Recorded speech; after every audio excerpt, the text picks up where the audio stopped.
অনেকেই মনে করছেন বিশ্বকাপের আগে নাইজেরিয়ার বিপক্ষে প্রস্তুতি ম্যাচটিই হতে পারে ঘরের মাঠে পর্তুগালের জার্সিতে ক্রিশ্চিয়ানো রোনালদোর শেষ ম্যাচ।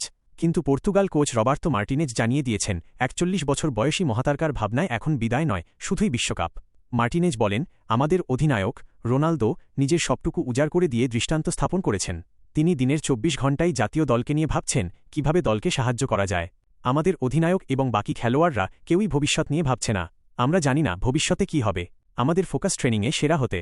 দলের জার্সি গায়ে দেওয়া আমাদের জন্য গর্বের। রোনালদোকে নিয়ে মার্টিনেজের কথা, তিনি রোনালদো যে দৃষ্টান্ত স্থাপন করেছেন তার লক্ষ্য হল কিভাবে আগামীকাল আরও উন্নতি করা যায়। পর্তুগাল জাতীয় দলে সবচেয়ে বেশি ম্যাচ ২২৭ খেলা এবং সবচেয়ে বেশি গোল করা ১৪৩ ফুটবলার রোনালদো। বয়সটা ৪১ পেরিয়েছে, তবে এখনও অবসরের কোনো পরিকল্পনা করছেন না। বরং দলের নেতৃত্ব দেওয়া, গোল করা এবং পর্তুগালকে প্রথম বিশ্বকাপ জেতানোর স্বপ্ন নিয়েই এগোচ্ছেন তিনি। কোচের ভাষায়, রোনালদোকে দলে রাখা হচ্ছে অতীতের অর্জনের জন্য নয়, বর্তমান পারফরম্যান্সের ভিত্তিতে। এবারের বিশ্বকাপটি হবে রোনালদোর ক্যারিয়ারের ষষ্ঠ বিশ্বকাপ। এই বয়সেও তিনি পর্তুগালের অন্যতম প্রধান অস্ত্র। মার্তিনেজের অধীনে ৩০ ম্যাচে ২৫ গোল করে তিনি এখনও দলের সবচেয়ে কার্যকর গোলদাতাদের একজন।